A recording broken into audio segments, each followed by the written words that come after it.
আমাকে মাফ করবেন সবাই। আমি আল্লাহ রাব্বুল আলামিন আমাকে মাফ করুক। আমার কোনো কিছু নেই, আমার ন্যূনতম কোনো কিছু নেই। নবীজিকে সালাম দেওয়ার যোগ্যতা আমার নেই, নবীজির নামটা নেওয়ার মতো যোগ্যতা আমার নেই, আমার সেটুক সাহস নেই। আল্লাহ রসুলের নাম মুবারক, পবিত্র নাম মুবারক, যে নাম মুবারকের গুণ অনেক রয়েছে, সেই নাম মুবারক নেওয়ার যোগ্যতা আমার নেই। আসসালামু আলাইকুম রহমতুল্লাহ। জিনাকে না দেখেই, কখনো দেখিনি, স্বপ্নে জেগেও কখনো দেখিনি, সরাসরি দেখিনি, জিনার কণ্ঠের কোনো কথাও আমরা শুনিনি। জিনাকে না দেখে আমরা জিনার প্রেমে পড়ে গেছি। রাসূল সাল্লাল্লাহু আলাইহি ওয়াসাল্লামকে আমরা আমাদের কলিজার চেয়েও, জানের চেয়েও বেশি ভালোবাসি। সেই রাসূল সাল্লাল্লাহু আলাইহি ওয়াসাল্লামের রওজা মুবারক কখনো এই চক্ষু দ্বারা কখনো দেখিনি।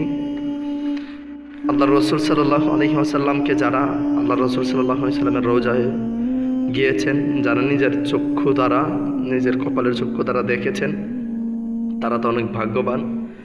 আজকে একজনের একটি ভিডিও দেখলাম, খুব ভালো লাগলো।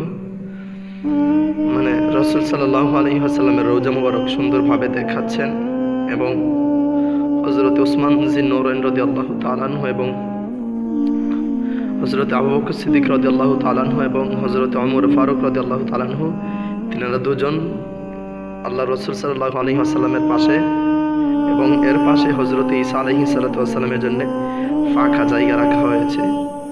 আসলে আমরা তো কখনো যাইতে পারিনি। আল্লাহ রাসূল সাল্লাল্লাহু আলাইহি ওয়াসাল্লাম আমাদেরকে যখন কবুল করবেন তখনই আমরা যেতে পারবো ইনশাআল্লাহ। যারা কখনো যেতে পারেননি, আজকে আমি দেখাচ্ছি আপনাদেরকে। দূর থেকে নবীজিকে সালাম জানিয়ে দিবেন। আমরা দূর থেকেই প্রতিনিয়ত রাসূল সাল্লাল্লাহু আলাইহি ওয়াসাল্লামকে সালাম জানাই।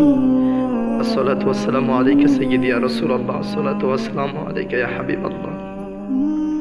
আমাকে মাফ করবেন সবাই। আমি আল্লাহ রাব্বুল আলামিন আমাকে মাফ করুক। আমার কোনো কিছু নেই, আমার ন্যূনতম কোনো কিছু নেই।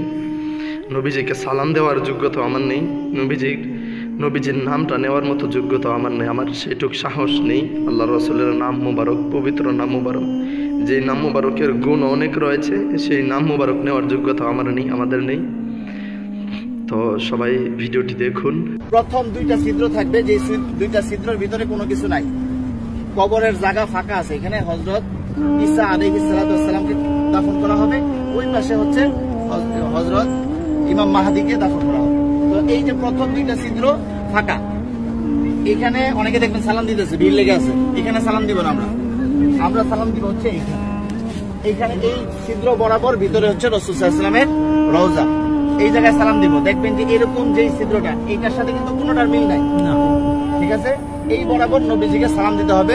রাসূল সাল্লাল্লাহু আলাইহি ওয়াসাল্লাম এখানে জীবন্ত অবস্থায় শুয়ে আছেন, ডান কাত হইয়া, নবীজির মাথা এদিকে, পা হচ্ছে এদিকে, ঠিক আছে?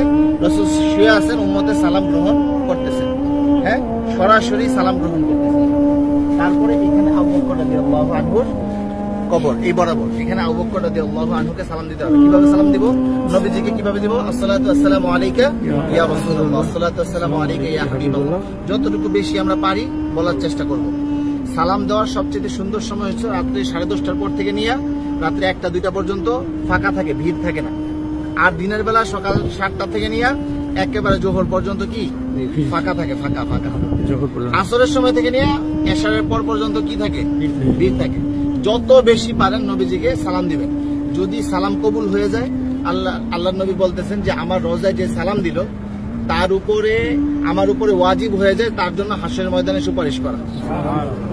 আমার সালামটা যদি গ্রহণ করেন নবীজি, তাহলে আমাদের এইটা নাজাতের উসিলা হয়ে যেতে পারে। যাই হোক, বলতেছিলাম এই বরাবর আবু বকর রাদিয়াল্লাহু আনহু, আবু বকর রাদিয়াল্লাহু আনহু মাথা এদিকে, পা এদিকে, নবীজির মাথা এখানে রাসূলের পা এই পর্যন্ত আসছে, রাসূলের শরীরের ওই পাশে হচ্ছে কি আবু বকর রাদিয়াল্লাহু আনহু। আবু বকর রাদিয়াল্লাহু আনহু ঘাড় বরাবর হচ্ছে হযরত ওমর রাদিয়াল্লাহু আনহু, উনি আরো ওই পাশে, ঠিক আছে? নবীজি এখান থেকে এভাবে শোয়া, রাসূলের পরে হচ্ছে আবু বকর রাদিয়াল্লাহু আনহু শোয়া, তারপরে হচ্ছে হযরত ওমর রাদিয়াল্লাহু আনহু। এখানে হযরত ওমর রাদিয়াল্লাহু আনহুকে সালাম দিতে হবে। তো এইখানে নবীজিকে সালাম দিব আমরা। আর রাসূলকে অনেক মানুষ আমাদেরকে বলছে না সালাম দেওয়ার জন্য, তো আমরা নিয়ত করবো যে আমাদেরকে যত মানুষ সালাম দিতে বলছে তাদের সকলের পক্ষ থেকে সালাম, আসসালাতু ওয়াসসালামু আলাইকা ইয়া রাসূলুল্লাহ, ঠিক আছে? তারপর আবু বকর রাদিয়াল্লাহু আনহুকে সালাম দিব, হযরত ওমর রাদিয়াল্লাহু আনহুকে সালাম দিব।